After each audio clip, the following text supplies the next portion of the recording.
বিশ্বকাপ ফুটবল খেলা শুরু হতে মাঝখানে আর হয়তোবা 2 মাসও বাকি নেই, কিন্তু যার যার ফেভারিট দলের সাপোর্টারদের জন্য মনের ভিতর একটা কাজ করে থাকে যে আমার দলের প্রিয় খেলোয়াড়টা কখন জানি ইনজুরি হয়ে যাচ্ছে বা ইনজুরি হয়ে গেছে কিনা।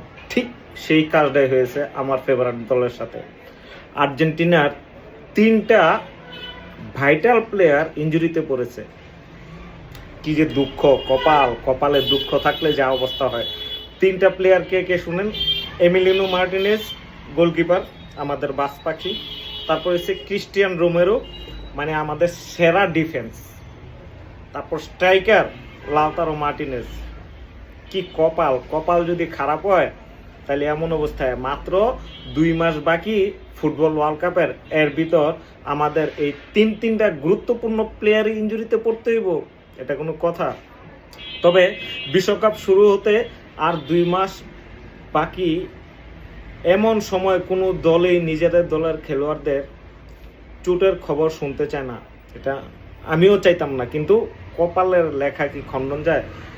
আর্জেন্টিনা তাদের 3জন গুরুত্বপূর্ণ খেলোয়াড় চোটে পড়েছেন: Lautaro Martinez, Emiliano Martinez, Cristian Romero.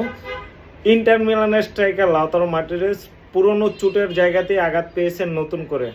Aston ভিলার গোলকিপার এমিলিনো মার্টিনেজ গতকাল রাতে নটিংহাম ফরেস্টের বিপক্ষে ম্যাচ শুরুর কিছুক্ষণ আগে পায়ের সমস্যার কথা জানান,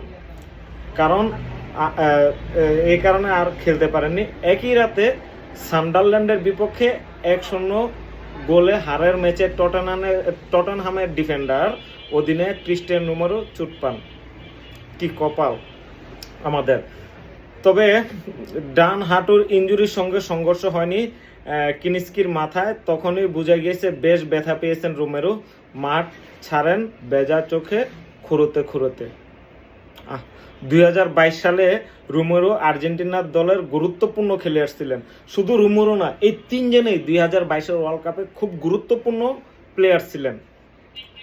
3 জনই।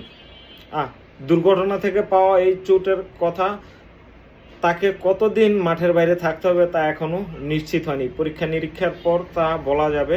ম্যাচ শেষে টটেনহামের কোচ রবার্তো দে জার্বি বলেন, আগামী কয়েকদিন আমাদের পরিস্থিতি পর্যবেক্ষণ করতে হবে। আশা করি তারা যেন ওয়ার্ল্ড কাপের আগেই চোটগুলো সারিয়ে একাদশে জায়গা করে নিতে পারে।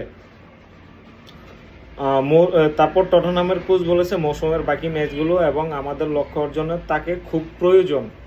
দেখেন, একটা প্লেয়ারে কিন্তু অনেক, একটা ভাইটাল প্লেয়ার যেরকম ক্রিস্টিয়ান রোমেরো, তারপর আপনার আমাদের এমিলিনো মার্টিনেজ, লাউটারো মার্টিনেজ, তাদের মতো প্লেয়ার যদি একটা দলে চোট পায় তাহলে আসলে ওই দলটার আর কি থাকে? ব্যাকআপ প্লেয়ার থাকে, কিন্তু তার মতো দল হয় না।